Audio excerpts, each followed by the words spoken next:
Welcome to Aspire Science Academy Yavatmal, the largest educational platform of Yavatmal. We are providing NEET, JEE, MHTCP, NDA, ISER, repeater courses. I, Dr. Sneha Nilesh Bouquet, Director of Aspire Science Academy. Today, we are going to discuss NEET 2024 full paper. So, get ready guys for the paper discussion of NEET 2024. My name is Vivek Patel and I am physics faculty from Aspire Science Academy. Now we will discuss the NEET physics solution from 2024. So student, इस question को solve करने के दो veg है. एक तो हम ये जो आंसर दिया है आउटपुट में, राइट, इससे हम ए और बी वैल्यूज पुट करके आंसर निकाल सकते हैं. नहीं तो सेकंड ऑप्शन हमारे पास ये, अगर हम ऑब्जर्व करें तो ये अगर इनपुट 0 है तो y में हमें कितना मिल रहा है 1. ये 1 है तो ये 0 है, ये 0 है तो ये 1 है, ये 1 है तो ये 0 है. मतलब हम डायरेक्टली ये बोल सकते हैं कि y इज इक्वल टू ये b का क्या है, इनवर्स है. इनवर्स मीनिंग्स अगर ये 1 है तो ये 0 है, ये 0 है तो ये 1 है, ये 1 है तो ये 0 है. इस सॉल्यूशन के हिसाब से अगर हम देखें तो यहाँ पे हमारा ऑप्शन नंबर सी आ जाएगा और ये आ जाएगा फर्स्ट क्वेश्चन का सॉल्यूशन. सो सेकंड क्वेश्चन देखिए आप, ये रोटेशनल डायनेमिक्स का क्वेश्चन है. तो यहाँ पे अगर हम ऑब्जर्व करें तो ये पॉइंट P है और ये पॉइंट Q. तो क्वेश्चन क्या है, a wheel of bullock cart rolling in level road showing figure linear speed v in direction show which among the following option is correct. तो देखिए ये वाला जो पॉइंट है P, ये अपर हैंड साइड और ये Q वाला पॉइंट लोअर हैंड साइड. तो पहला ऑप्शन है point P move slower than point Q. Second है point P move faster than Q. तो हमेशा याद रखिए हमारे पास जो पॉइंट है ये वाला P, ये कैसा मूव करेगा, फास्ट, और ये Q वाला कैसा मूव करेगा, स्लो. तो इस हिसाब से अगर हम ऑप्शन देखें तो point P move slower then Q और सेकंड है point P move faster than Q. तो ये सेकंड वाला हमारे पास आ जाएगा ऑप्शन.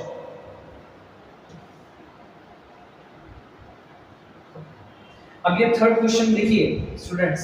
तो ये जो क्वेश्चन है ये बेसिस है व्हीटस्टोन ब्रिज. ये व्हीटस्टोन ब्रिज का क्वेश्चन है देखते बराबर, बिकॉज़ सभी साइड की जो वैल्यूज है वो सेम है और इसे हम सॉल्व करेंगे. अगर व्हीटस्टोन आपको पता है, व्हीटस्टोन अगर ब्रिज हो तो ये जो सेंटर का रेजिस्टेंस होता है या फिर कैपेसिटेंस होता है, इसे हम कितना मान लेंगे 0, बिकॉज़ यहां से करंट कुछ फ्लो करने वाला नहीं है.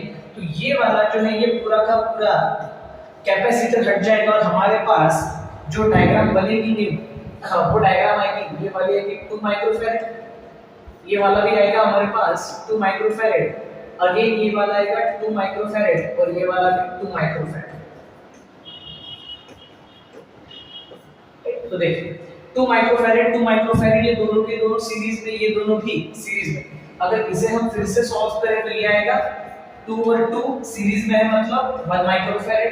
अगेन अगर हम इसे सॉल्व करें तो 2 और 2 1 माइक्रोफैरड. और अगर अब हम इन दोनों को देखें तो ये दोनों कैसे हैं, पैरेलल में, और पैरेलल में हम सीधा सीधा क्या कर सकते हैं, ऐड. तो फाइनली आंसर कितना बनेगा, 2 microfarad.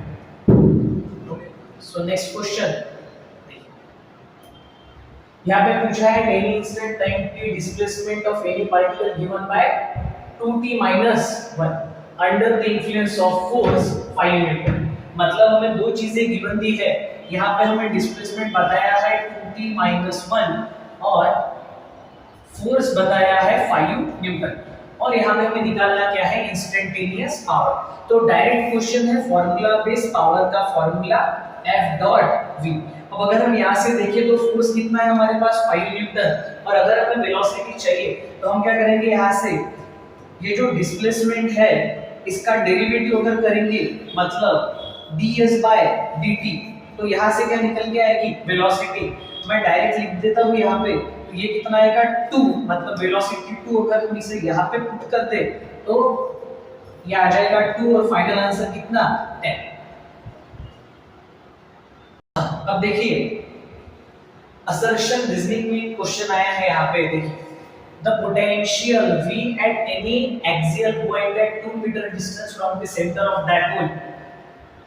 dipole moment vector P of magnitude 4 into 10 power minus 6 coulomb is 9 into 10 power 3.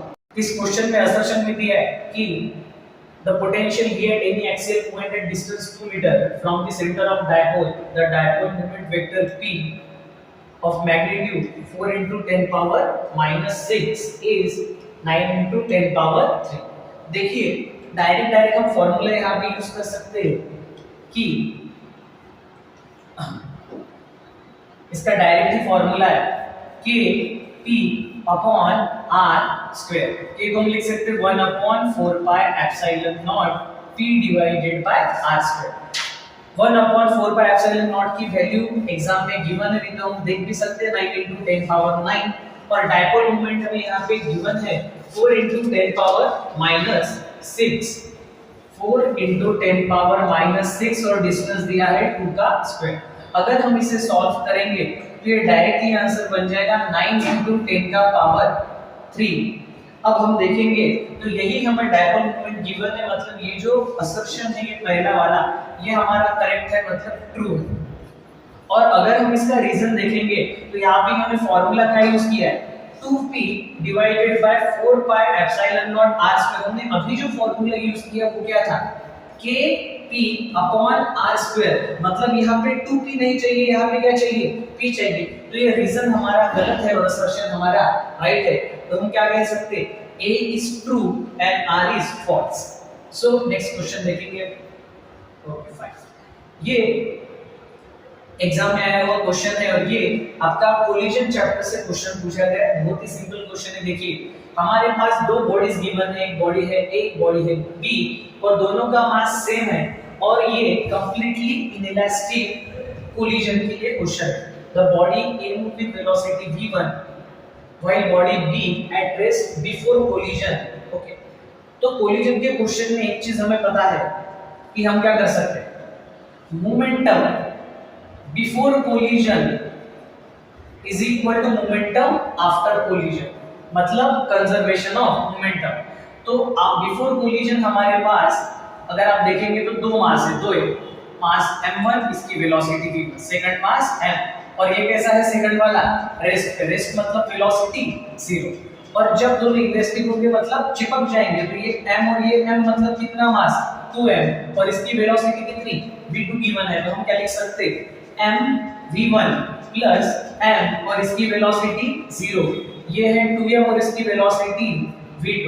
अब यहां से हम देखेंगे तो m v1 is equal to 2m v2 और अगर हम इसको सॉल्व करेंगे तो ये m के साथ m कैंसिल और v1 डिवाइडेड बाय v2 ये कितना आएगा 2। और यही एग्जाम में पूछा गया था, यही इसका आंसर है कि v1 डिवाइडेड बाय v2, इसका आंसर कितना है 2। 2 का मीनिंग कितना आएगा 2:1। फाइन, नेक्स्ट क्वेश्चन,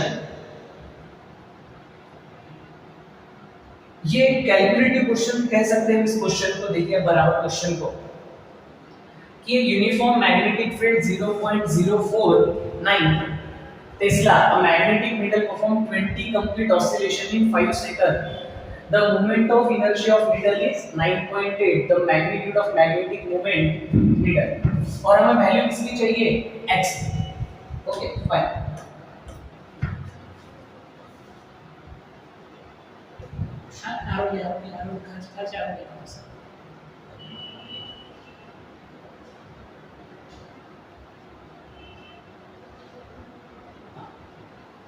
तो देखिए इसका सॉल्यूशन, इसका हम डायरेक्ट फार्मूला बना सकते हैं।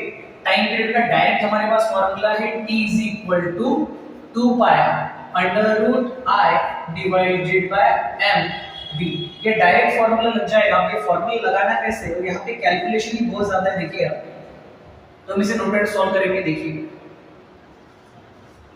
तो हमारे पास 20 ऑसिलेशन है, 20 ऑसिलेशन कितने टाइम में 5 सेकंड में, और टाइम पीरियड का मीनिंग एक ऑसिलेशन का होता है। हमारे पास अगर एक ऑसिलेशन के लिए हम निकाले तो हम कह सकते हैं time period is equal to 5 divided by 20 मतलब 1/4 सेकंड।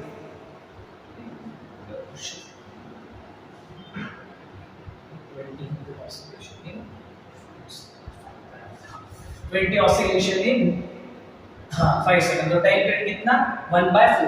तो यहाँ से formula t pi is equal to 2 pi under root I upon mv। और अगर हम टाइम पीरियड का स्क्वायर कर दे तो ये दोनों साइड पे मतलब ये आएगा 2 पाई का स्क्वायर और ये आएगा मतलब 2 पाई का स्क्वायर यहाँ पे डायरेक्ट 4 पाई स्क्वायर और ये आएगा i अपॉन mv।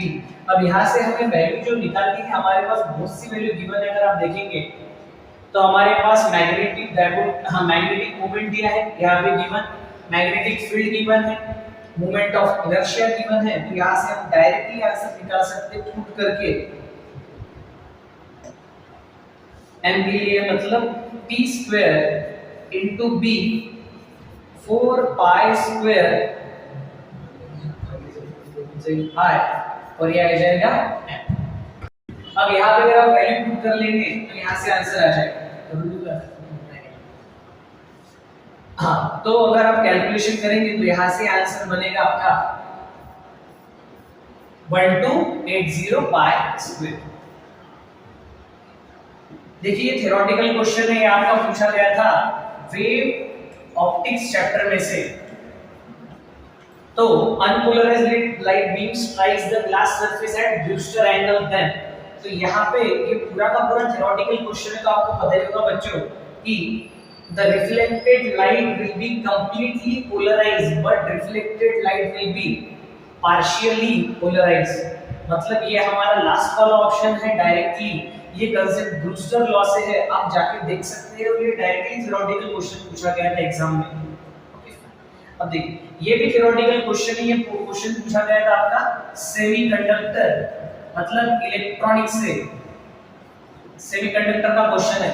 तो क्वेश्चन बेस है आपका सोलर सेल पे, तो आपको पता होगा कि सोलर सेल का जो ग्राफ आता है वो कौन से क्वाड्रेंट में बनता है, आपका फोर्थ क्वाड्रेंट में आता है। तो आप देख सकते हैं for solar cell IV characteristics lies in fourth quadrant.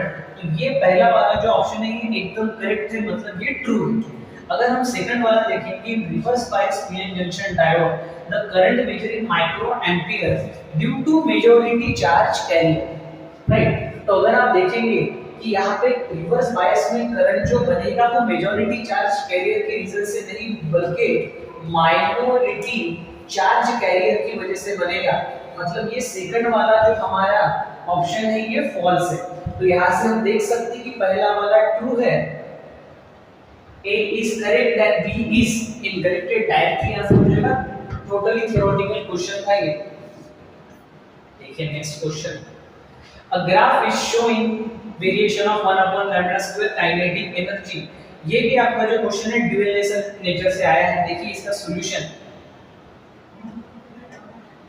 तो आपको पता होगा wavelength is equal to h divided by p। तो wavelength is equal to h और मोमेंटम को हम लिख सकते 2m k मतलब काइनेटिक एनर्जी। और अगर हम वेवलेंथ का स्क्वायर कर दे तो ये h का स्क्वायर हो गया बनेगा 2mk। और यहाँ से अगर हम इसका इन्वर्स ले ले तो 1 अपॉन वेवलेंथ का स्क्वायर मतलब इन्वर्स कर दे तो ये बनेगा 2mk अपॉन h स्क्वायर। अब देखिए यहाँ से थोड़ा कैलकुलेशन करना पड़ेगा। तो ये बनेगा 1 अपॉन वेवलेंथ का स्क्वायर, ये बनेगा 2m divided by h square और ये क्या आ जाएगा k।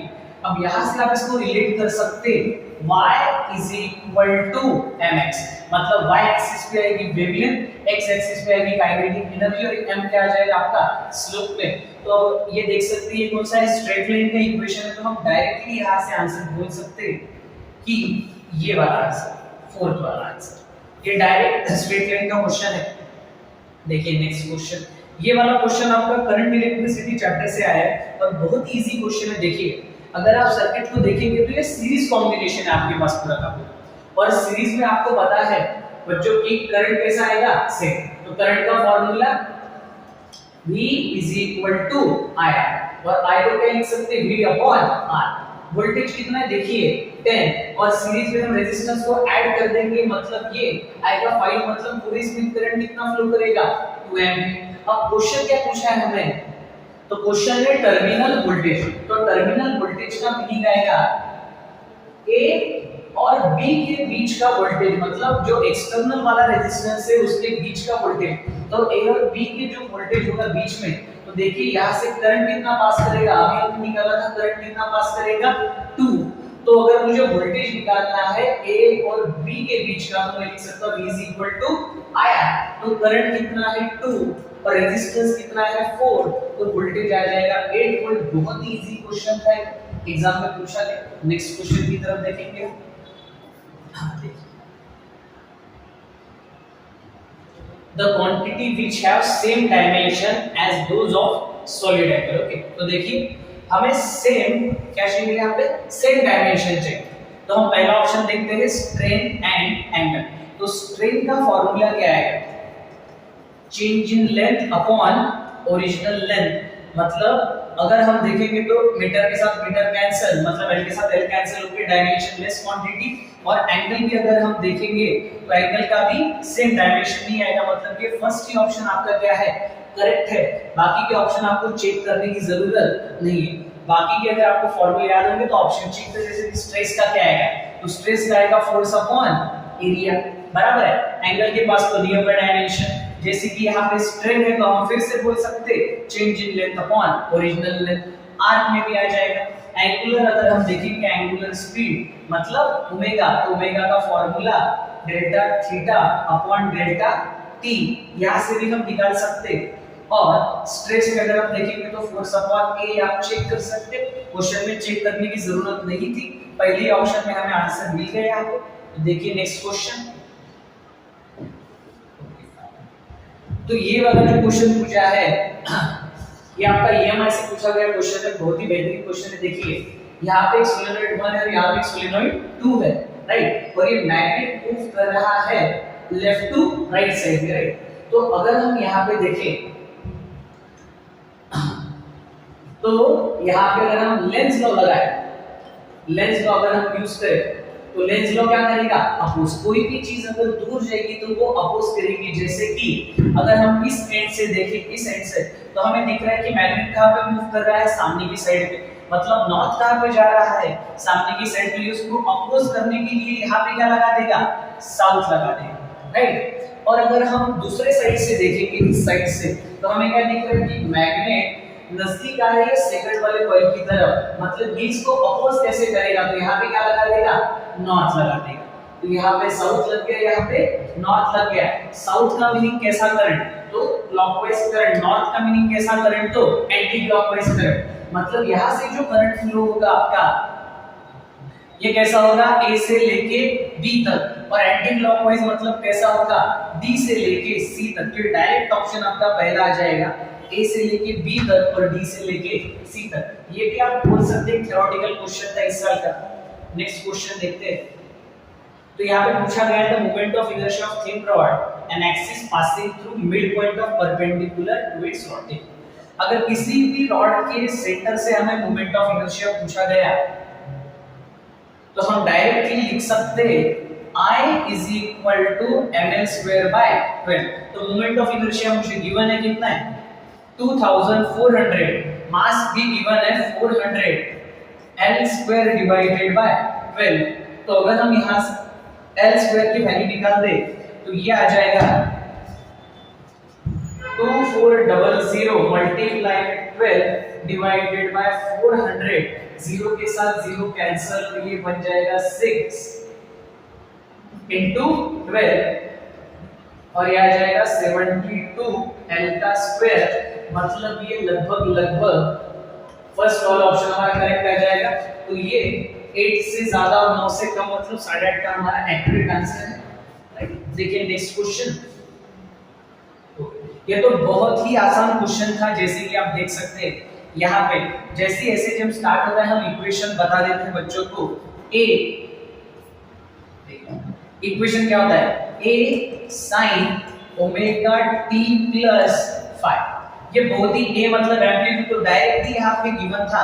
एम्पलीट्यूड आप देख सकते हैं, एम्पलीट्यूड की वैल्यू कितनी गिवन है हमारे पास 5। तो आप हर एक ऑप्शन में देख सकते हैं, यहाँ पर भी 5, यहाँ पर भी 5, यहाँ पर भी 5 और यहाँ पर भी 5। मगर आप देखिए इसके सामने क्या लगा है, मीटर। मतलब ये पहले के दो ऑप्शन 1 और 3 क्या हो गए, इनकरेक्ट। तो आपके पास दो ही ऑप्शन बचे, सेकंड और फोर्थ। अब आपको सेकंड क्वेश्चन इसमें पूछा गया था क्या, टाइम पीरियड। तो इसने टाइम पीरियड का जो कैलकुलेशन है वो भी डायरेक्टली फॉर्मूला आप देख सकते हैं कि यहाँ से अगर मुझे टाइम पीरियड निकालना है इसका, तो टाइम पीरियड क्या निकाल सकते हैं, 2 पाई, सॉरी टाइम पीरियड का directly formula omega is equal to 2 pi upon T, तो t is equal to 2 pi upon omega. जैसे कि इस इक्वेशन को रिलेट कर सकते a sin omega t plus 5, तो आप देख सकते हैं यहाँ से कि a की वैल्यू कितनी है 5 और यहाँ पे ओमेगा की वैल्यू कितनी है पाई, तो यहाँ से हम डायरेक्ट लिख सकते हैं 2 pi time period is equal to 2 pi divided by pi, मतलब टाइम कितना आ गया हमारे पास 2 सेकंड, मतलब ये सेकंड वाला option 2 metre 5 metre and 2 second.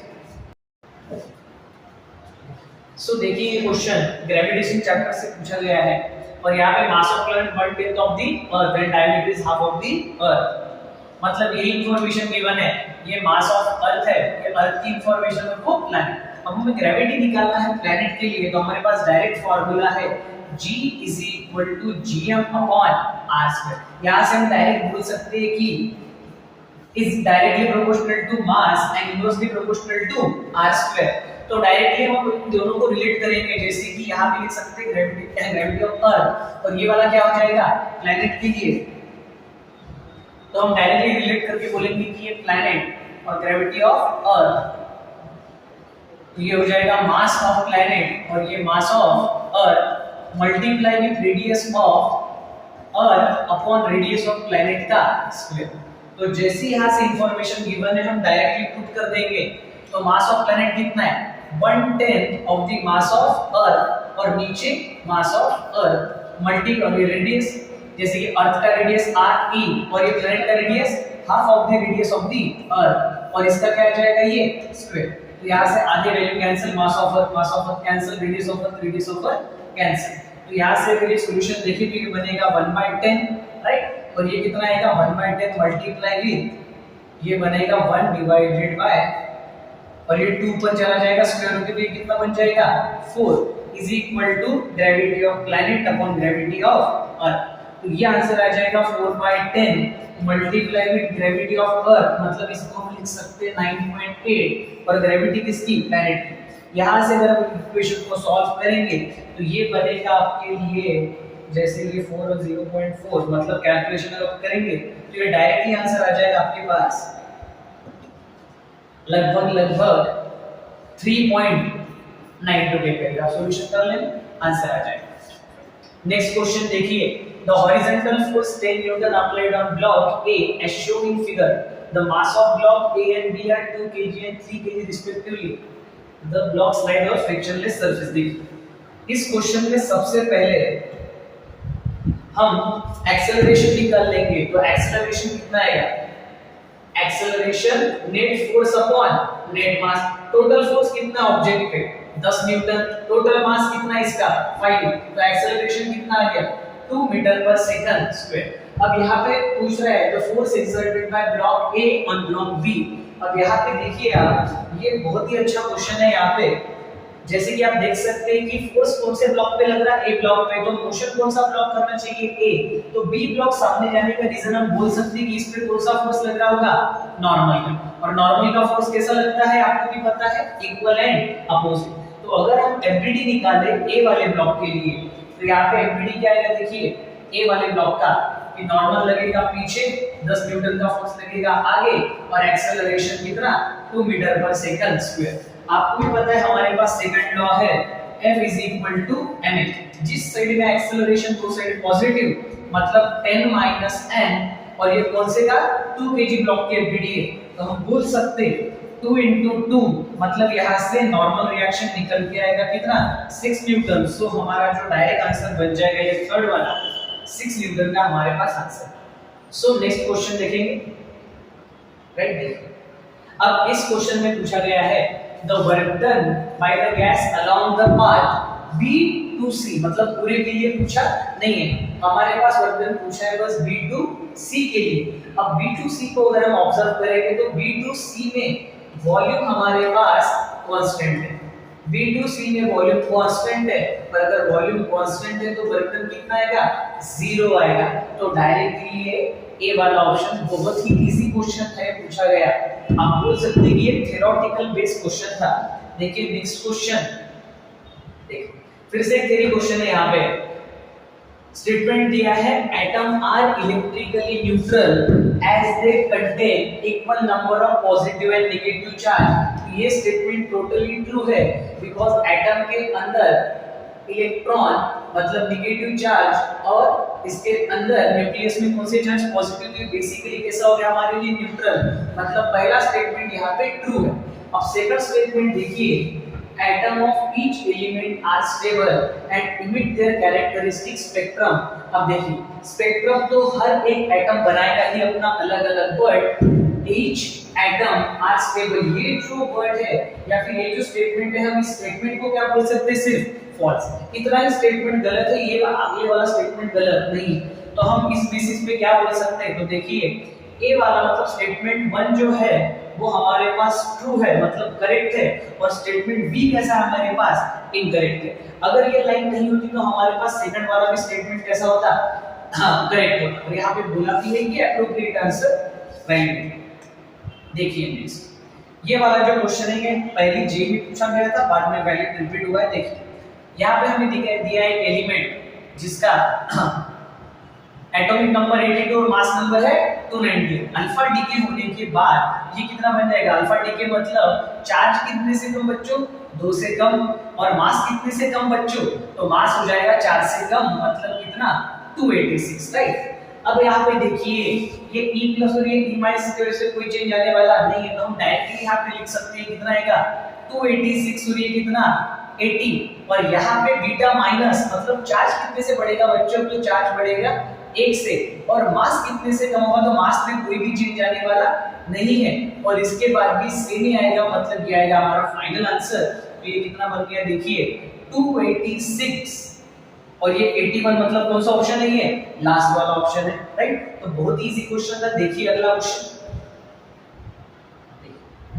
यहाँ पे दिया है particle moving with uniform speed in circular path. देखिए कोई भी पार्टिकल अगर सर्कुलर मोशन में है, राइट, और स्पीड उसकी कैसी है, यूनिफॉर्म। स्पीड यूनिफॉर्म मतलब मैग्नीट्यूड कांस्टेंट है, बट डायरेक्शन बदलने की वजह से हम क्या बोल सकते, उसकी वेलोसिटी क्या हो रही है, चेंज हो रही है।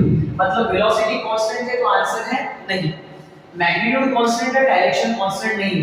देखिए एक्सेलरेशन कांस्टेंट, इसका भी आंसर नहीं, बिकॉज़ रीजन देखिए एक्सेलरेशन टुवर्ड सेंटर मतलब यहाँ पे लेफ्ट साइड पे, यहाँ पे डाउनवर्ड साइड, यहाँ पे राइट साइड, यहाँ पे कहाँ पे अपवर्ड साइड। तो मैग्नीट्यूड भले ही सेम हो मगर डायरेक्शन चेंज होने की वजह से वैल्यू प्लस माइनस में आएगी, और यहाँ पे जो करेक्ट ऑप्शन होगा वो हमारा होगा लास्ट वाला, मतलब वेलोसिटी भी चेंज और एक्सेलरेशन भी change due to its direction.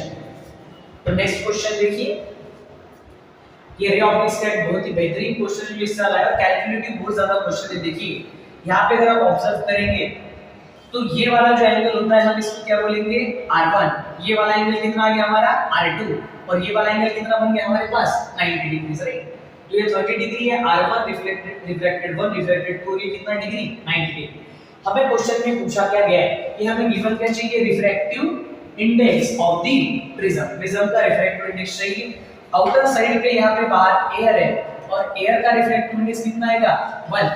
तो यहाँ पे हम क्वेश्चन सॉल्व करेंगे। देखिए हमारे पास डायरेक्ट ही फॉर्मूला है A is equal to R1 plus R2, और यहाँ से हम लिख सकते R2 is equal to 90 minus R1 directly.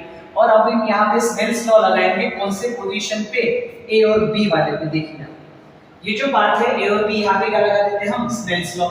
ये वाला जो एंगल है यहाँ पे फिलहाल, ये कौन सा एंगल मान लेते हैं हम, ये वाला एंगल R1, तो यहाँ पे लगाएंगे हम स्नेल्स लॉ। तो स्नेल्स लॉ यहाँ पे अगर लगाया तो देखिए स्नेल्स लॉ लगाया तो यहाँ पे हम लिख सकते रिफ्रैक्टिव इंडेक्स ऑफ एयर मतलब 1 sin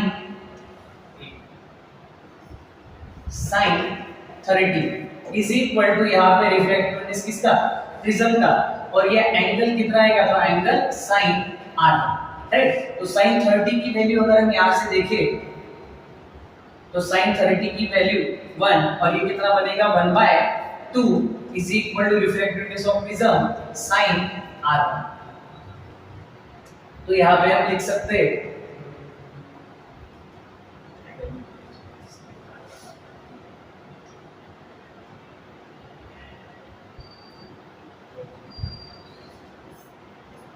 refractive index of prism is equal to sin r।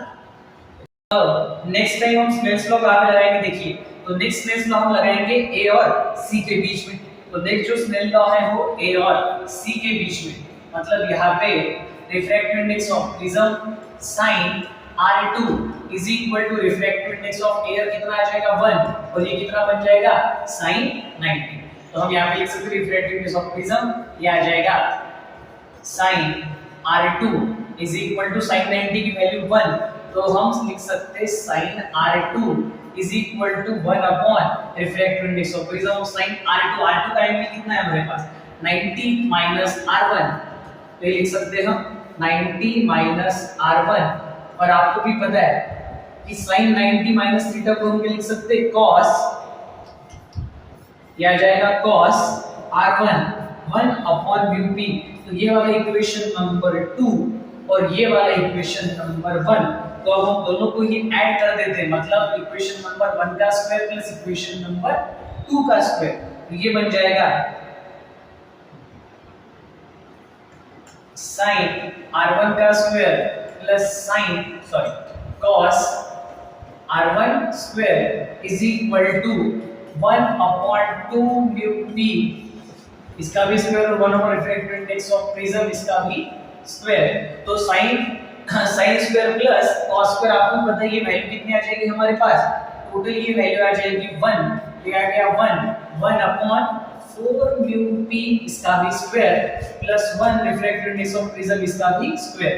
तो यहाँ से अगर हम इसको कॉमन निकाल दें रिफ्रैक्टिव इंडेक्स ऑफ प्रिज्म को, तो ये बनेगा 1/4 प्लस 1, मतलब ये बनेगा 5/4 और ये आ जाएगा square refractive index of prism का स्क्वायर। स्क्वायर हटाना है तो हम यहाँ पे लगा सकते हैं अंडर रूट, तो ये फाइनली आंसर जो बनेगा रिफ्रैक्टिव इंडेक्स ऑफ प्रिज्म का अंडर रूट 5/4 और अंडर रूट 5/4 मतलब 5/2, ये आ गया फाइनल आंसर। तो हम चेक कर सकते हैं ऑप्शन को, यहाँ पे ऑप्शन नंबर ये से अंडर रूट 5/2 कैलकुलेटिव क्वेश्चन था पूरा का पूरा। देखिए अब ये यूनिट्स एंड डायमेंशन का क्वेश्चन है आपके पास और यहाँ पे दिया है vernier caliper n+1 division of vernier scale coincide with n division in main scale, okay vernier constant.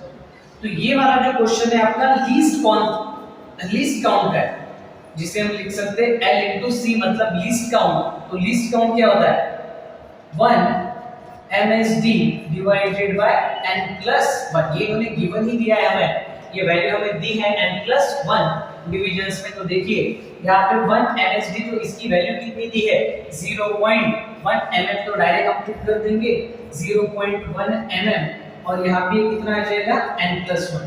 बस अभी इसको सॉल्व करना है, यहाँ से आंसर आ जाएगा। जैसे कि 0.1 mm तो इसको मीटर में कर देंगे तो ये कितना आएगा -3 और ये आएगा n+1। अब मीटर में यहाँ पे अगर हम देखें तो इसको क्या लिख सकते हैं -4, ये आएगा मीटर में और ये फिर से n+1। और अगर हम इसको फर्दर और सॉल्व करें तो आंसर किस में चाहिए हमें सेंटीमीटर, तो मीटर का सेंटीमीटर मतलब 10 का पावर -2 n+1 ये आएगा सेंटीमीटर में और -2 पर अगर माइनस है तो नीचे आके क्या हो जाएगा प्लस, मतलब इसको हम लिख सकते हैं 1/100 n+1, ऊपर माइनस तो नीचे आके प्लस, मतलब ये सेकंड वाला ऑप्शन 1/100 n+1।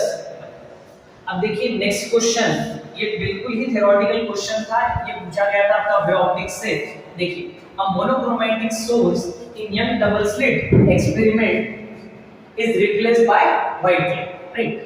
आपको ये पता होना चाहिए कि जब भी हम व्हाइट लाइट वाइट एसी से पास आउट करेंगे तो वहां पे जो सेंटर पे लाइट बनेगी, जो सेंटर में लाइट आएगी स्क्रीन पे, वो कौन से कलर की आएगी, तो वो आएगी व्हाइट कलर की, और उसके आजू बाजू में जो लाइट आएगी वो रेडिश एंड ब्लूइश आएगी। मतलब यहाँ पे अगर हम ऑप्शन देखेंगे तो सेंटर वाला जो पोर्शन होगा वो एकदम ब्राइट होगा व्हाइट कलर से, और साइड में अगर हम देखेंगे तो फ्यू कलरफुल फ्रिंजेस, मतलब ये वाला option. There will be central bright white fringe surrounded by few colourful, इसे डायरेक्टली थ्योरेटिकल क्वेश्चन था हमारे पास। देखिए नेक्स्ट क्वेश्चन, अब ये भी हमें चेक करना है कि कौन सा स्टेटमेंट करेक्ट है कौन सा रॉन्ग है। देखिए द एनर्जी ऑफ फोटोन, तो ये ट्रू स्टेटमेंट है बिकॉज़ एनर्जी ऑफ फोटोन क्या होता है हमारे पास, देखिए हमारे पास एनर्जी ऑफ फोटोन होता है hc डिवाइडेड बाय लैम्डा या फिर energy h into f, right. तो हम यहां से बोल सकते हैं, देखिए the energy of photon is equal to h nu, तो ये स्टेटमेंट हमारा ट्रू है, राइट। अब सेकंड स्टेटमेंट देखिए, the velocity of photon is c, मतलब स्पीड ऑफ लाइट, तो फोटोन की स्पीड ऑफ लाइट की तरह होती है, तो ये भी स्टेटमेंट हमारे पास ट्रू है। नेक्स्ट स्टेटमेंट देखिए, the momentum of photon h nu divided by c, तो ये भी स्टेटमेंट हमारे पास कैसा है, ट्रू है। अब लास्ट वाला स्टेटमेंट अगर हम देखेंगे, in photo electron collision both total energy and total momentum are conserve. अगर हम आइडियल केस लेंगे तो ये वाला भी स्टेटमेंट कैसा होगा हमारे पास, ट्रू, आइडियल केसेस में। और अगर हम लास्ट वाला ऑप्शन देखेंगे, photon possess with positive charge, तो ये हमारा हो जाएगा फॉल्स, क्योंकि फोटोन के पास पॉजिटिव चार्ज नहीं होता। तो इस बेसिस पे हम बोल सकते हैं कौन सा ऑप्शन करेक्ट है, तो सेकंड वाला मतलब A B C D option correct है, लास्ट वाला ऑप्शन करेक्ट नहीं है। देखिए नेक्स्ट क्वेश्चन,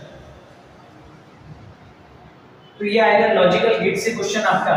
जैसे कि यहाँ पे इनपुट दिया है ए, और आप देख सकते हैं कौन सा गेट है, नैंड गेट, और ये कौन सा गेट है, नॉर गेट। तो यहाँ पे आप बच्चों सभी को पता होगा, यहाँ पे इनपुट आएगा आपका ए, यहाँ पे भी इनपुट आएगा ए, यहाँ पे इनपुट आएगा बी, और यहाँ पे भी इनपुट कितना आएगा, बी, राइट। तो यहाँ पे इसका कॉम्प्लीमेंट होगा, मतलब बार आएगा ए बार, और यहाँ पे कितना आएगा, बी बार। और ये कौन सा गेट है आपके पास, तो ये आपका नॉर गेट है, मतलब ये क्या करेगा, तो A bar dot B bar, right, और उसके ऊपर अगेन ये क्या आ जाएगा, बार आ जाएगा। अगर आप इसको सॉल्व करेंगे तो आपको आंसर मिल जाएगा, जैसे कि ए बार डॉट बी बार, इसको अगर हम सॉल्व करें तो ए बार डॉट बी बार, और ये बार क्या हो जाएगा, सेपरेट, मतलब ए डॉट बी।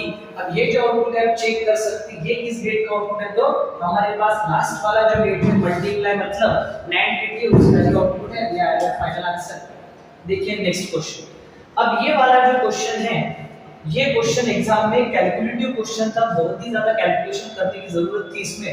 आप ऑब्जर्व करेंगे तो आपको सारे के सारे सीरीज दिए और यहाँ पे चेक करेंगे तो एक चीज कॉमन है कि इलेक्ट्रॉन जंप करके कहाँ पे आ रहा है, सेकंड इसमें, मतलब कौन सी सीरीज हो गई है, बाल्मर सीरीज, राइट।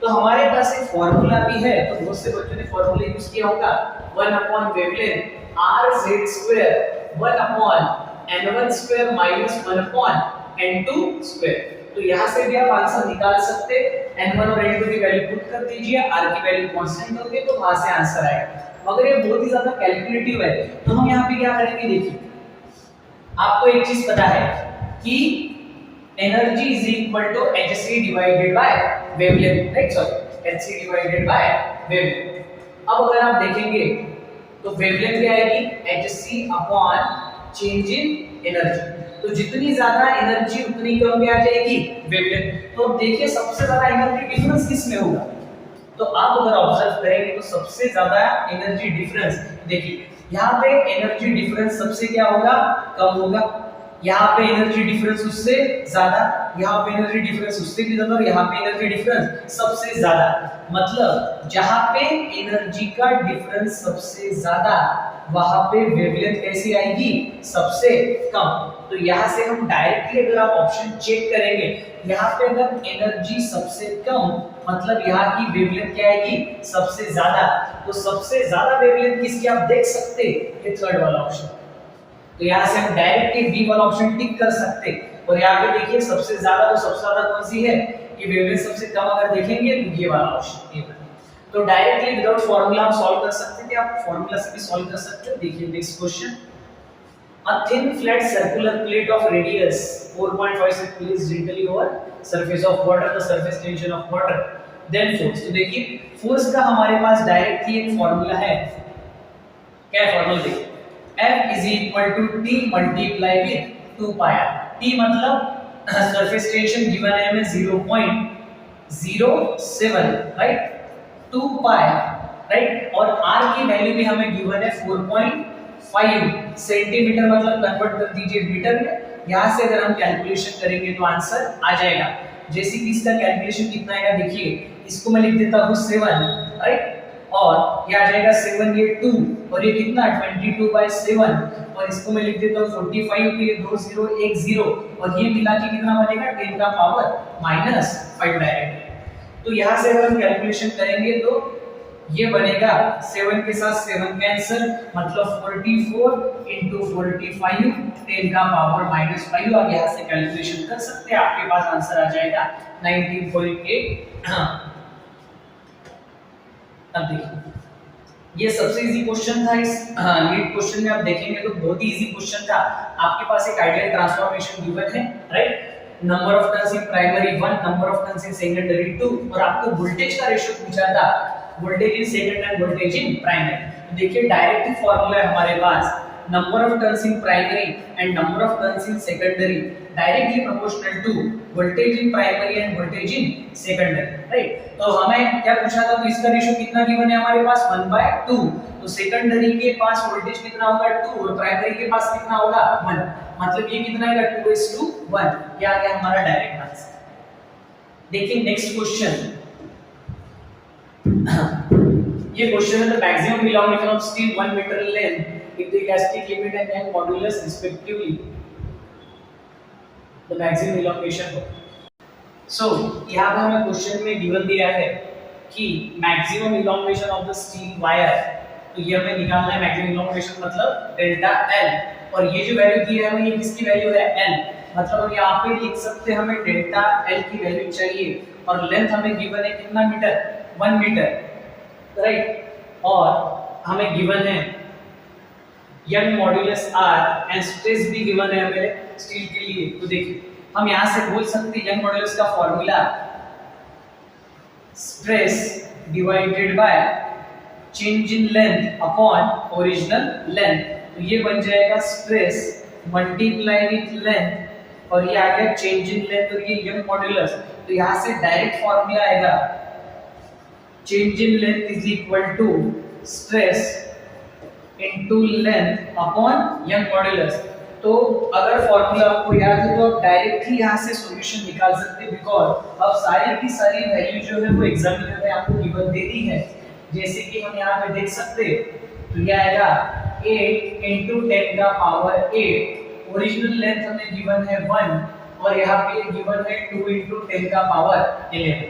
अगर हम सारे कैलकुलेशन करें तो ये बनेगा, ये कैंसिल होके 4 into 10 का पावर -3, 4 into 10 पावर -3 मतलब कितना आंसर बन गया बच्चों हमारे पास 4 राइट। देखिए नेक्स्ट क्वेश्चन, तो ये आपका इलेक्ट्रोस्टैटिक एंड पोटेंशियल का कांसेप्ट है बेस क्वेश्चन में। देखिए a thin sphere shell charged by some source the potential difference between 2 point मतलब ये हमारे पास C पॉइंट और ये हमारे पास P पॉइंट। अगर आपको पता होगा तो यहाँ पे अगर वोल्टेज V है तो यहाँ पे भी कितना वोल्टेज होगा हमारे पास V राइट। तो जैसे जैसे हम दूर जाएंगे वोल्टेज क्या होगा कम, अगर इस साइड में वोल्टेज कैसा है हमारे पास सेम, तो हमारे पास क्वेश्चन क्या है पोटेंशियल डिफरेंस का क्वेश्चन है। तो डिफरेंस कितना आ जाएगा हमारे पास 0, बिकॉज़ दोनों ही साइड पे पोटेंशियल कैसा है सेम है, तो आंसर आ गया हमारे पास 0। देखिए नेक्स्ट क्वेश्चन, ये बेस है आपका करंट इलेक्ट्रिसिटी पे। देखिए एक लेंथ कितना है हमारे पास L,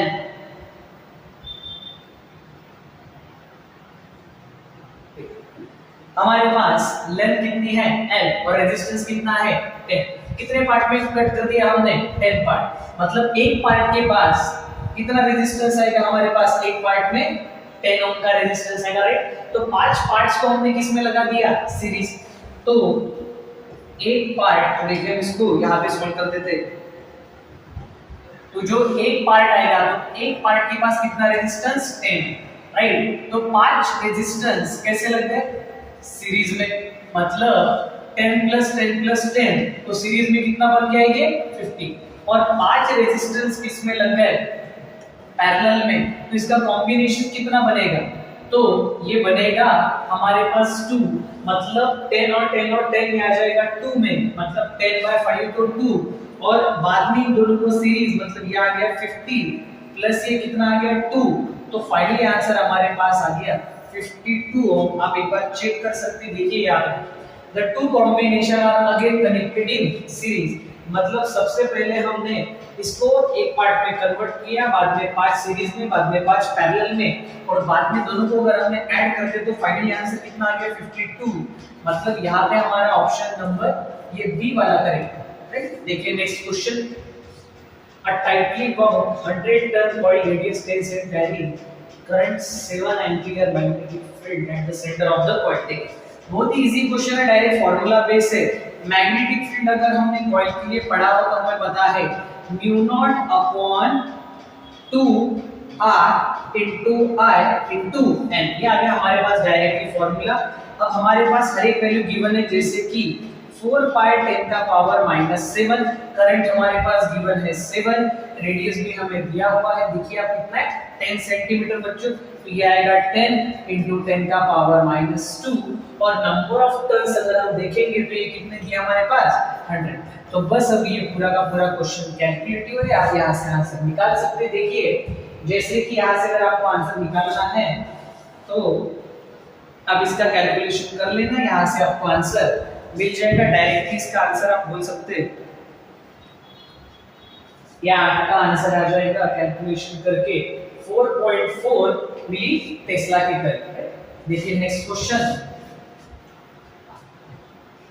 ये भी क्वेश्चन अगर आप देखेंगे तो ये पूरा का पूरा थ्योरेटिकल बेस्ड क्वेश्चन है, जैसे कि आपको एक साइड पे पूरे की पूरे मटेरियल, दूसरे साइड पे आपको ससेप्टिबिलिटी दी है, राइट। तो नॉन मैग्नेटिक फील्ड के लिए ससेप्टिबिलिटी कितनी होती है आपके पास 0 होती है, राइट। तो देखिए अब ये हो गया 0, तो आप ऑप्शन अभी चेक कर सकते हैं। देखिए डी ऑप्शन के लिए अगर आप देखेंगे तो डी ऑप्शन का हमने क्या कर दिया 1, मतलब हमारे पास ये एक ऑप्शन है, ए वाला फर्स्ट वाला, और ये वाला कौन सा लास्ट वाला, राइट। तो अब अगर हम देखेंगे तो डायमैग्नेटिक है, फेरोमैग्नेटिक है और पैरामैग्नेटिक है, राइट। तो सबसे ज्यादा जो ससेप्टिबिलिटी होती है अगर आप देखेंगे तो किस मटेरियल के लिए बोली जा सकती है, आप अगर फेरोमैग्नेट के लिए बोली जा सकती है तो हम डायरेक्टली बोल सकते हैं कि इसका कितना आएगा थर्ड आएगा, राइट, मतलब बी का थर्ड आएगा। तो अब आप ऑप्शन देख सकते हैं, तो यहाँ पे भी बी का 3 है और यहाँ पे भी बी का कितना है बच्चों 3 है, राइट। तो अभी हम देखेंगे फेरोमैग्नेट के बाद कौन सा आएगा पैरा, और सबसे कम किसके लिए आएगा डायमैग्नेट के लिए, राइट। तो डायमैग्नेट के लिए आप देख सकते हैं, मतलब ए वाले के लिए सबसे कम, तो ए वाले के लिए सबसे कम कौन सा आएगा ये सेकंड वाला, मतलब ये वाला आपका क्या बन जाएगा आंसर, राइट। देखिए नेक्स्ट क्वेश्चन, ये आपका ऑसिलेशन से क्वेश्चन है, मतलब एसएचएम से। देखिए a bob is being horizontal plane by mean of string with initial speed omega tension t, ये सर्कल का आपका क्वेश्चन है। देखिए तो सर्कुलर में आपका ये क्वेश्चन है, a bob is being horizontal plane by mean string with initial speed omega tension in the string t become 2 omega keeping radius and tension in the string omega keeping by same radius। Okay देखिए तो सबसे पहले अगर हम case 1 लेंगे तो यहाँ पे टेंशन कितना दिया है हमारे पास T टेंशन है, मास m, रेडियस r, और ये कितना बन गया ओमेगा स्क्वायर। मतलब ये डायरेक्टली ऐसा क्वेश्चन है कि व्हील को हमने एक मास कनेक्ट कर दिया m, और ये कौन से सर्कल में घूम रहा हॉरिजॉन्टल सर्कल। तो हम डायरेक्टली इसका सॉल्यूशन लिख सकते हैं, सेंटर की तरफ फोर्स लगेगा टेंशन T, जिसे बैलेंस करेगा सेंट्रीफ्यूगल फोर्स, मतलब m and T is equal to mr omega square, right. तो पहले वाले के लिए एंगुलर वेलोसिटी कितनी है ओमेगा। अब सेकंड वाला देखिए, राइट, तो सेकंड वाले के लिए अगर हम देखेंगे तो इसे बोलूंगा t, और सेकंड वाला टेंशन कितना है t2, तो मास m रेडियस r, और यहाँ पे वेलोसिटी कितनी हो गई 2 ओमेगा स्क्वायर। अब मुझे निकालना क्या है, तो देखिए यहाँ पे मुझे क्या चाहिए टेंशन चाहिए t2, तो मैं क्या करूंगा t2 divided by t1, right. और t1 वाला जो टेंशन ये कितना गिवन है मुझे t गिवन है, तो यहाँ पे मैं डायरेक्ट कितना लिख सकता हूँ t लिख सकता हूँ, और यहाँ पे फॉर्मूला बनेगा mr, और ये कितना है 2 ओमेगा स्क्वायर, मतलब ये बनेगा 4 ओमेगा स्क्वायर, और ये कितना आ जाएगा mr omega square. M r omega square cancel, ये टी उधर चला जाएगा, तो t2 की वैल्यू कितनी आ गई आपके पास 40, मतलब ये सेकंड वाला ऑप्शन है। देखिए बहुत ही इजी क्वेश्चन थे। नेक्स्ट क्वेश्चन देखेंगे हम। देखिए अब parallel plate capacitor charge by connecting battery through a resistor, if I is the current in the circuit, then the gap between the plate। देखिए मतलब एक कैपेसिटर उसके साथ एक रेजिस्टर इज कनेक्टेड, राइट, और यहाँ पे एक बैटरी कनेक्टेड की है, राइट। तो यहाँ से करंट कितना आइए हम उसको बोल सकते हैं कंडक्शन करंट, राइट। तो जब भी कैपेसिटर चार्जिंग मोड में होगा, राइट, यहाँ पे गिवन तो नहीं है मगर हम मान लेते हैं कैपेसिटर चार्जिंग मोड में है, तो जब भी कैपेसिटर चार्जिंग मोड में होगा तो जिस डायरेक्शन में करंट उसी डायरेक्शन में डिस्प्लेसमेंट करंट बनेगी। मतलब यहाँ पे अगर आप देखेंगे तो ऑप्शन कौन सा करेक्ट आएगा, देखिए the displacement current of magnitude equal to current flow in same direction, मतलब ये सेकंड वाला ऑप्शन बच्चों, क्योंकि जिस डायरेक्शन में करंट उसी डायरेक्शन में डिस्प्लेसमेंट करंट, इसके लिए कैपेसिटर के लिए, बट कौन सी कंडीशन, तो चार्जिंग वाली कंडीशन में। देखिए next question, a 10 microfarad capacitor connected to 210 volt, right, 50 hertz की फ्रीक्वेंसी गिवन है।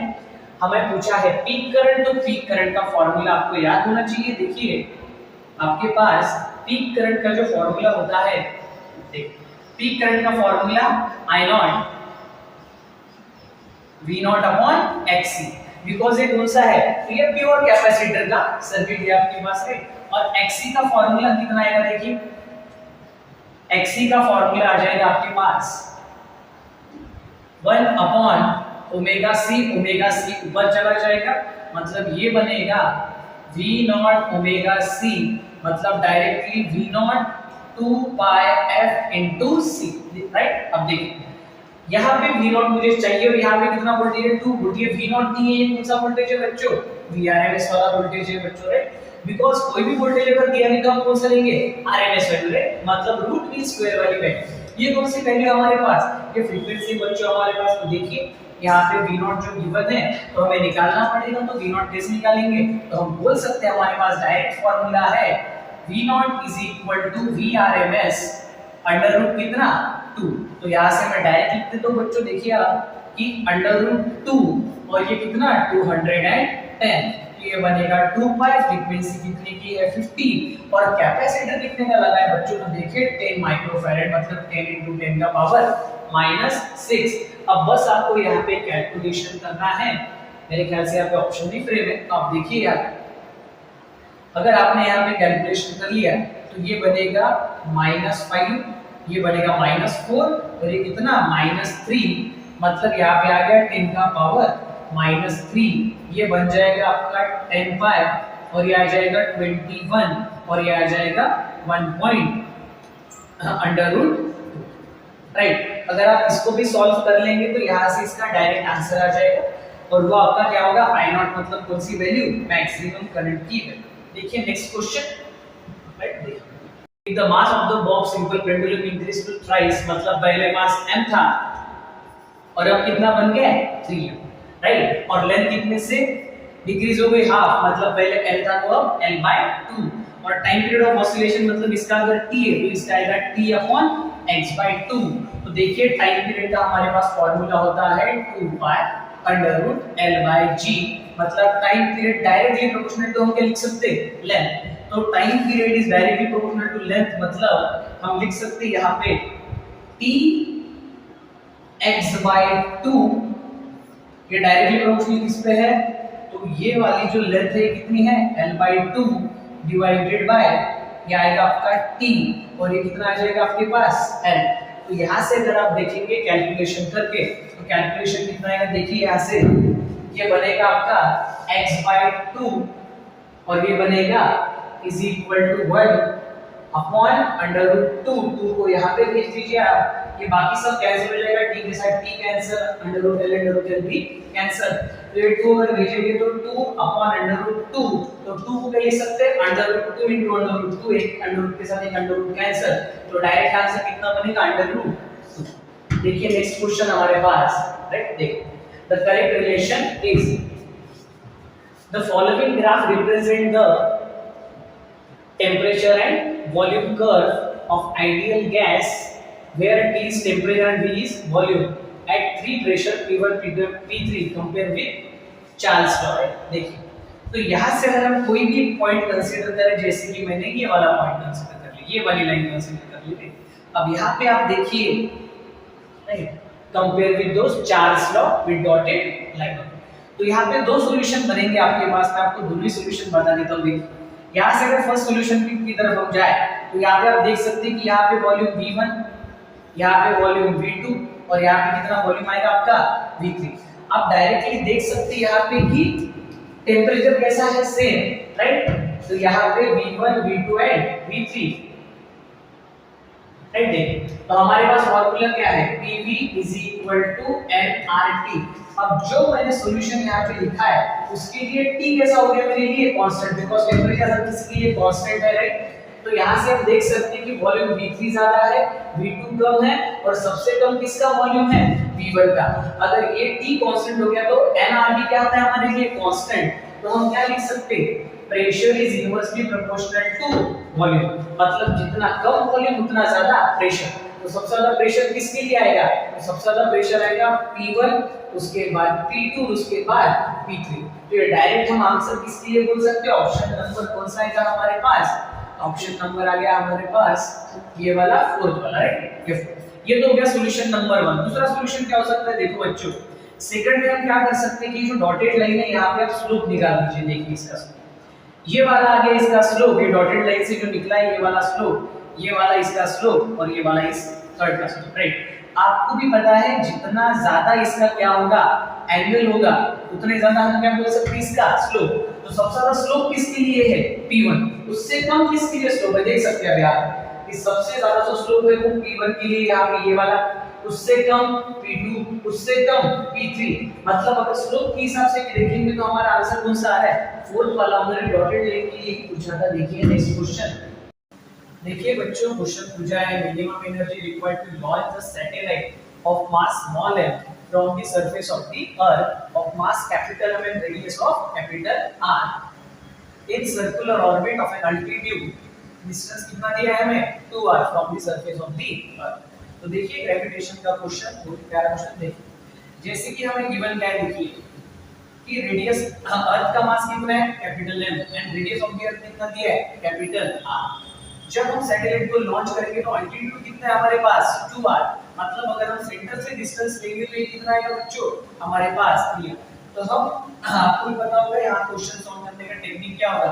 सबसे पहले मैं इस पॉइंट पे निकालूंगा टोटल एनर्जी एट 1 और इस पॉइंट पे निकालूंगा टोटल एनर्जी एट पॉइंट 2 और दोनों का डिफरेंस ही क्या हो जाएगा हमारे लिए सैटेलाइट लॉन्चिंग का फॉर्मूला। देखिए तो क्या करेंगे, तो टोटल एनर्जी एट पॉइंट 1 अगर मुझे निकालना है तो क्या करेंगे, kinetic energy plus potential energy.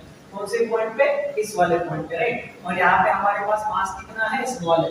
Small m किसका मास है बच्चों, देखिए सैटेलाइट का मास है और कैपिटल M किसका मास है, अर्थ का मास है, राइट। तो फार्मूला क्या लिखेंगे, देखिए काइनेटिक एनर्जी कितनी होगी, 0 और पोटेंशियल एनर्जी कितनी होगी, minus Gm into m divided by क्या होगा, r। r मतलब ये वाला डिस्टेंस, रेडियस ऑफ द अर्थ। अब हम निकालेंगे टोटल एनर्जी एट पॉइंट 2, ये आएगा kinetic energy plus potential energy. तो काइनेटिक एनर्जी का फार्मूला हाफ mv², पोटेंशियल का फार्मूला माइनस Gm/m। और डिस्टेंस कितना, देखिए बच्चों सेकंड पॉइंट पे जाने के लिए ये वाला डिस्टेंस हमारा r है और ये वाला डिस्टेंस 2r, मतलब टोटल डिस्टेंस कितना है, 3r। तो यहाँ पे हम लिखेंगे ये डिस्टेंस कितना, 3r। अब हमें यहाँ पे वेलोसिटी निकालनी है।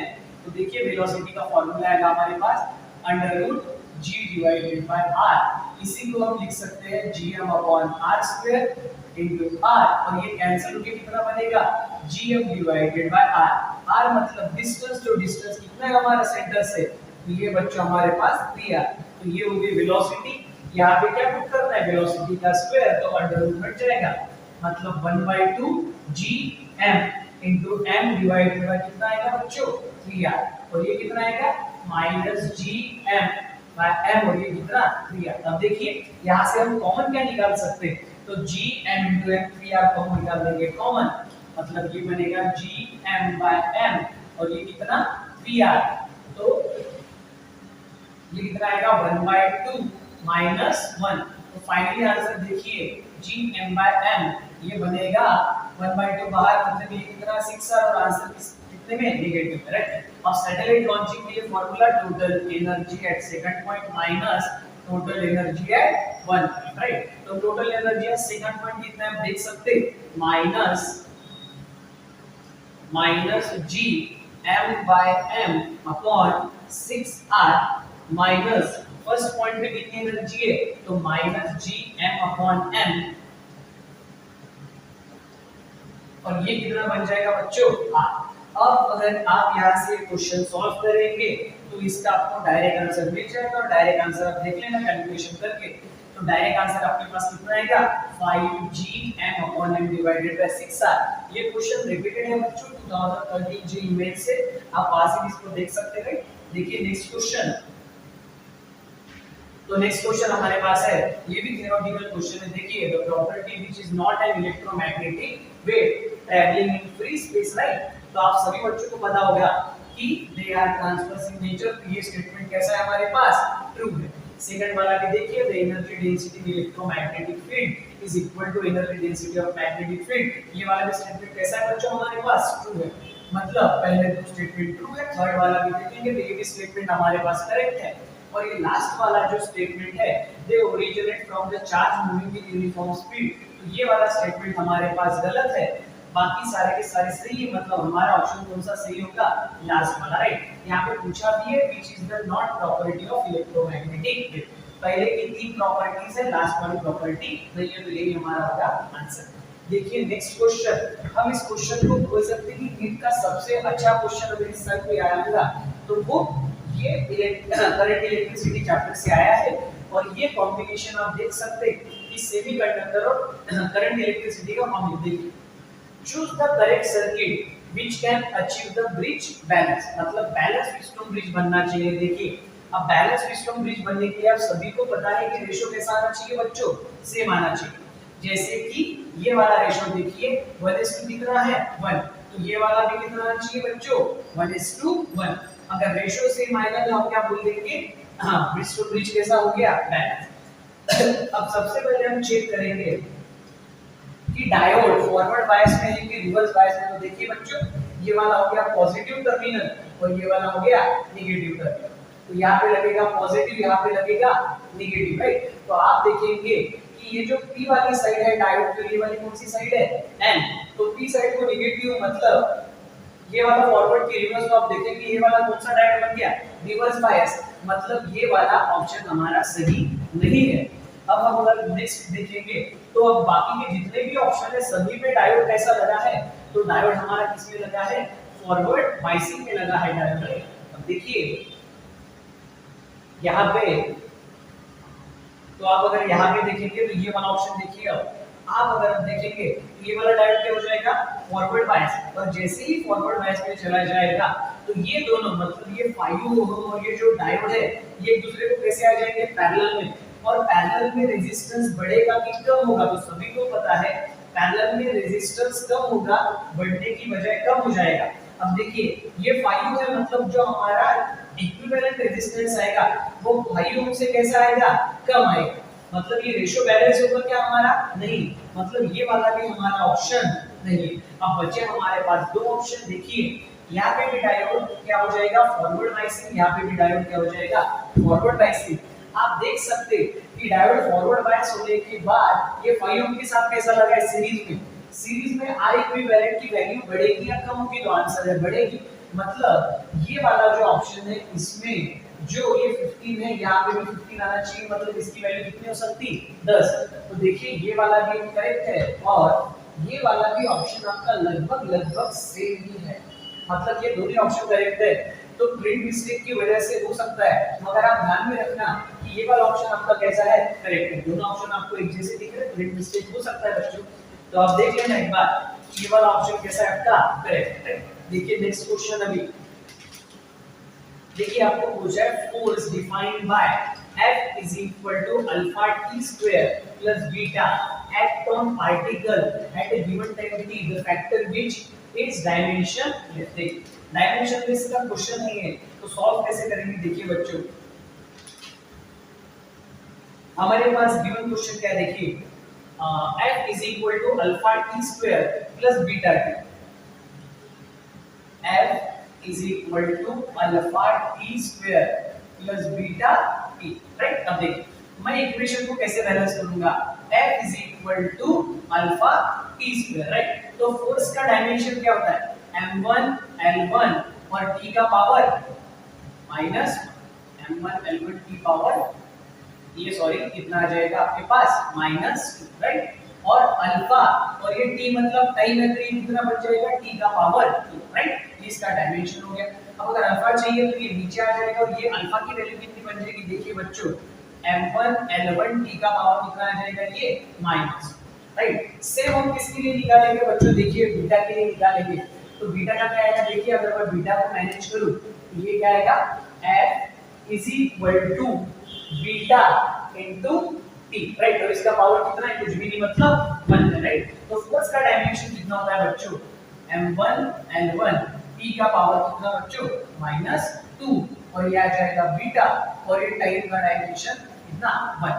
तो ये +1 यहाँ पे आके नीचे डिवाइड में ऊपर जाके माइनस बनेगा, मतलब m1 l1 t का पावर कितना बन गया बच्चों, -3, और ये किसका, बीटा का। बस अभी इसके बाद आपको ऑप्शन चेक करके बताना है कि डायमेंशनलेस क्वांटिटी कौन सी है। देखिए हम एक एक ऑप्शन चेक करेंगे। देखिए जैसे कि पहला ऑप्शन हमारा क्या है, beta T divided by alpha, ठीक है। तो पहला ऑप्शन हम चेक कर लेते हैं, beta T divided by alpha, ये ऑप्शन नंबर हमारा 1 है, राइट। तो क्या है, beta T divided by alpha. देखिए बीटा की वैल्यू आपको पता है कितनी है, m1 l1 और t का पावर कितना बच्चों, -3, और t का डायमेंशन कितना आ गया 1। अब यहाँ पे देखिए ये अल्फा का कितना है, m1 l1 t का पावर कितना, -2। आप देख सकते हैं कि सब कुछ कैंसिल हो जाएगा, बट यहाँ पे अगर आप देखेंगे तो डायमेंशनलेस क्वांटिटी बनेगी क्या, ये नहीं। जैसे कि m0 l पे कितना बच जाएगा बच्चों, 0, यहाँ पे t का कितना आ जाएगा, -2, और ये ऊपर जाके तो p का पावर कितना बनेगा बच्चों, +2। ये डायमेंशनलेस है नहीं, मतलब ये वाला हमारा ऑप्शन करेक्ट नहीं है। वैसे हम देखेंगे सेकंड, तो देखिए सेकंड वाला ऑप्शन आपके पास क्या है, alpha t divided by beta. तो अब हम इसको चेक करेंगे, option second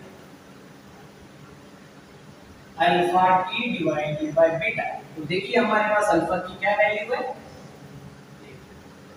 m1 l1 t का पावर -4, और ये कितना बनेगा, t का पावर 1, और बीटा की क्या वैल्यू बच्चों, देखिए आप m1 l1 t का पावर -3, m1 l1 t का पावर -3। अब अगर आप यहाँ से कैलकुलेशन करेंगे तो m0 l0 t का पावर कितना जाएगा बच्चों, 0, मतलब ये वाला ऑप्शन हमारा कैसा है बच्चों, करेक्ट। मतलब इस क्वेश्चन का सही आंसर कौन सा है बच्चों, हमारा सेकंड वाला alpha t divided by beta, right. देखिए नेक्स्ट क्वेश्चन, अब ये बहुत इजी क्वेश्चन है, एग्जाम में पूछा गया था, फार्मूला बेस्ड क्वेश्चन है, इजी की वजह देखिए। Two heater A and B having power rating 1 kilowatt and 2 kilowatt respectively. Those two are first connected in series and then in parallel to fix a power source. Then ratio पूछा है आपसे output दो cases का, मतलब power सबसे पहले किसमें है बच्चों, तो पावर सबसे पहले सीरीज में है, बाद में किसमें है बच्चों, तो बाद में आपका किसमें है बच्चों, पैरेलल। देखिए डायरेक्ट फार्मूला बेस्ड क्वेश्चन है, अगर आपको फार्मूला आता है देखिए P1 multiply with P2 divided by P1 plus P2। ये किसका फार्मूला बच्चों, ये है सीरीज का फार्मूला, डिवाइडेड बाय पैरेलल का फार्मूला क्या आएगा, P1 प्लस P2।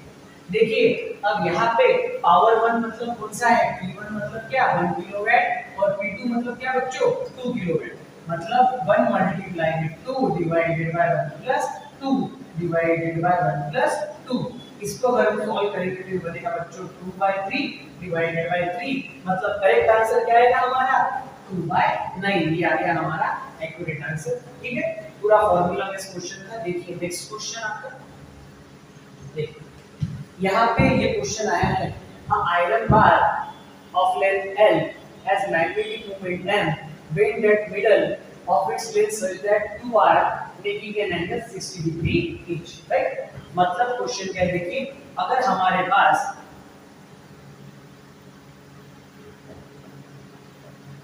पास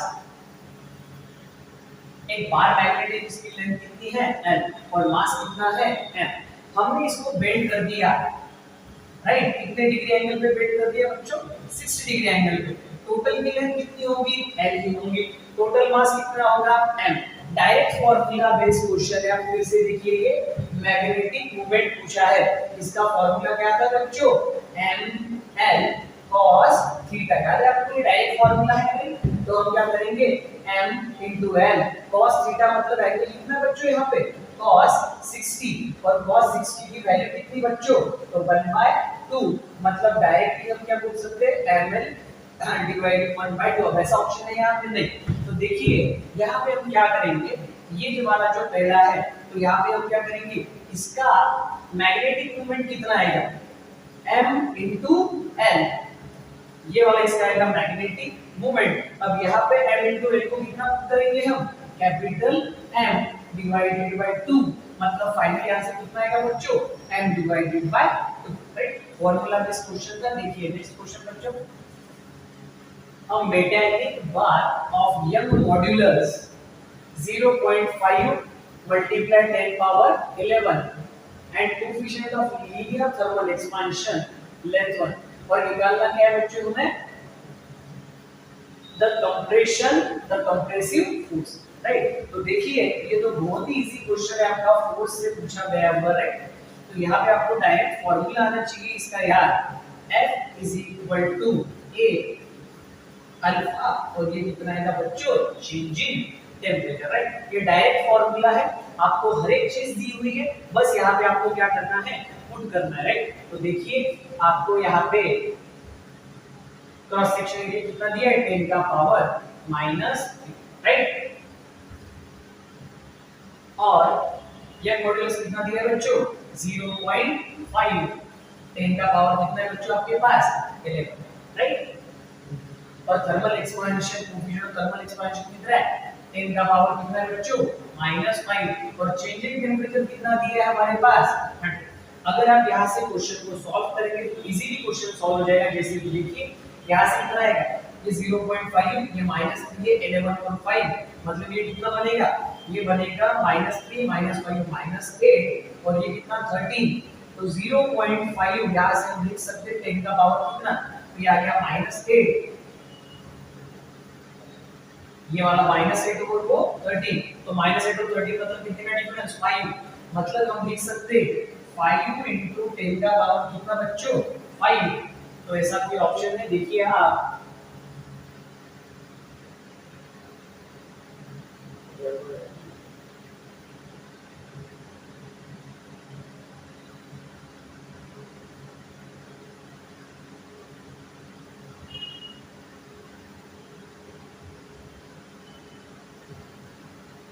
हमारे कैलकुलेशन में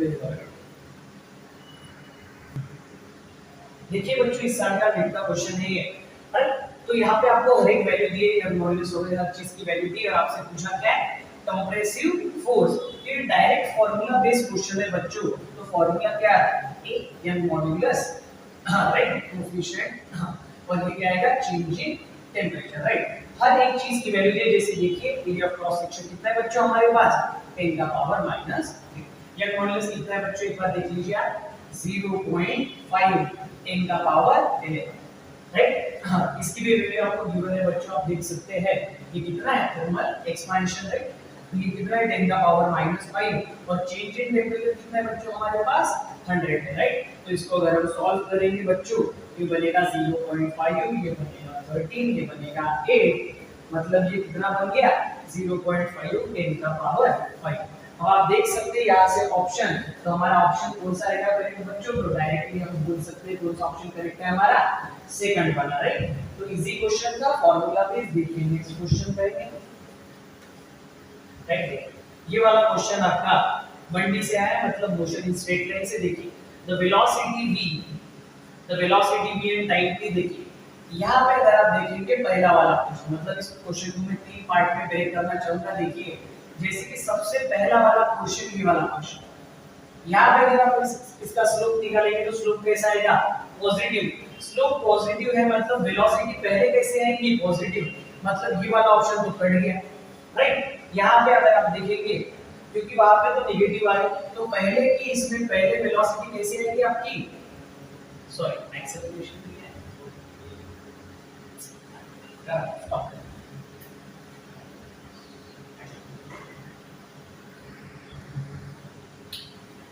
देखिए बच्चों, ये क्वेश्चन वन डायमेंशन से पूछा गया था इस साल। ग्राफ का क्वेश्चन देखिए, वेलोसिटी और इसका ग्राफ है, टाइम का ग्राफ है, राइट। और आपको क्या बताना है? Plot the motion of the body, मतलब किस क्या बताना है आपको? Acceleration, right.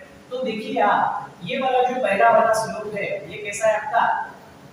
लेस देन 90, मतलब ये कैसा आएगा? पॉजिटिव में आएगा, राइट। लेस देन 90 मतलब पहले वाली जो एक्सेलरेशन आएगी वो कैसे आएगी? पॉजिटिव। अब आप देखिए ये वाला यहाँ पे कैसा है? स्लोप, ये कांस्टेंट, मतलब बाद में एक्सेलरेशन कैसी हो जाएगी? कांस्टेंट, मतलब ये कितना आ जाएगा आपके लिए? पूरा का पूरा 0। और बाद में अगर आप यहाँ पे देखेंगे तो एक्सेलरेशन यहाँ पे कैसा आएगा?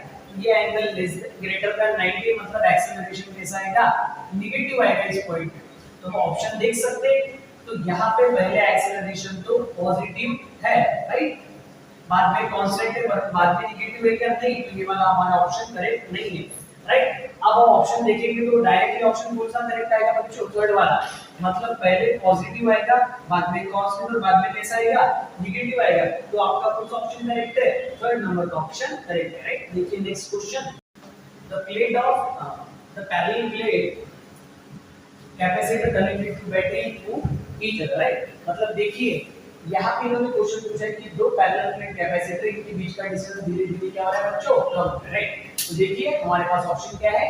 It's capacitance increase. तो कैपेसिटेंस का फार्मूला जानते हैं बच्चों, a epsilon not divided by कितना है? d। अगर डिस्टेंस कम होगा तो कैपेसिटेंस बढ़ेगा, मतलब ये वाला ऑप्शन कैसा है हमारा बच्चों? राइट है, राइट। अब सेकंड वाला क्या है? The energy store in it will be decrease. तो एनर्जी का फार्मूला हाफ, ये कितना आ जाएगा हमारा? c v square, right. तो यहाँ से हम देखेंगे कि एनर्जी बढ़ेगी या कम होगी, तो हमें पता चल रहा है एनर्जी तो बढ़ेगी, यहाँ पे क्या है? कम होगी, मतलब ये वाला ऑप्शन हमारा कैसा है? इनकरेक्ट है, मतलब रॉन्ग है, right. Charge store in it will be increase. तो फार्मूला क्या है?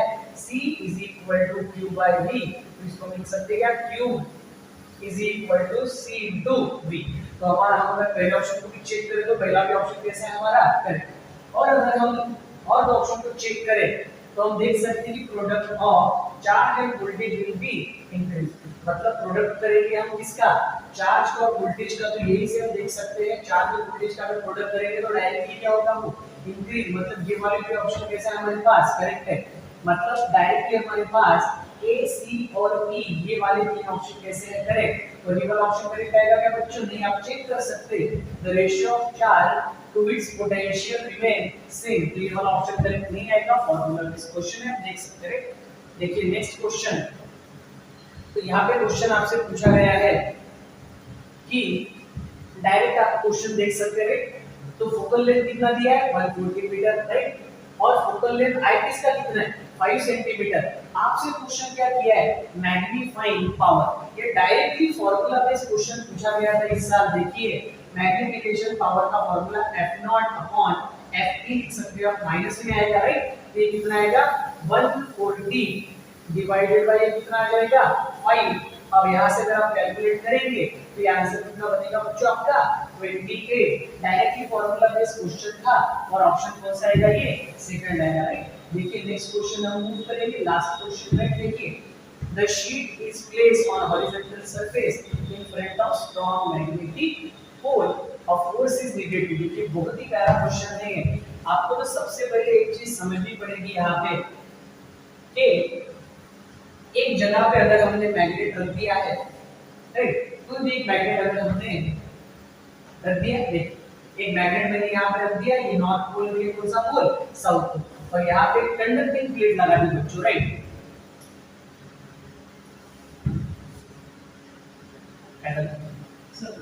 दिसत नाही का?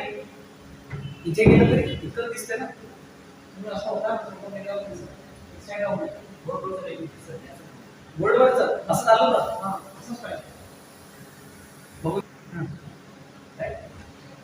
देखिए the sheet is placed on horizontal surface in front of strong magnetic pole the force is needed to मतलब ये क्वेश्चन इस प्रकार का है देखिए लेस लॉ में बेस है ये वाला अगर नॉर्थ पोल ये वाला हमने मान लिया साउथ पोल राइट और अगर हमने यहाँ पे कंडक्टिंग शीट ली कोई भी कंडक्टिंग शीट ली तो देखिए अगर ये मैग्नेट यहीं पे रहेगा तो लेस लॉ के रूल के हिसाब से यहाँ पे इंड्यूस ईएमएफ बनेगा तो आंसर है नहीं बनेगा राइट और अगर ये वाला मैग्नेट सामने की साइड पे मूव करेगा तो ये वाली जो कंडक्टिंग शीट होगी ये इसको क्या करेगी बच्चों अपोज ड्यू टू रीजन क्या होगा बच्चों यहाँ से जो जाने वाला फ्लक्स है ये क्या हो रहा होगा बच्चों इंक्रीज अगर फ्लक्स इंक्रीज करेगा तो ये वाला उसको क्या करेगा बच्चों अपोज करेगा राइट तो अगर आप ऐसा अज्यूम कर सकते राइट अगर मैग्नेट नजदीक आएगा तो इसको अपोज करेगा मतलब अपने अंदर इंड्यूस ये भी प्रोड्यूस क्या प्रोड्यूस कर लेगा बच्चों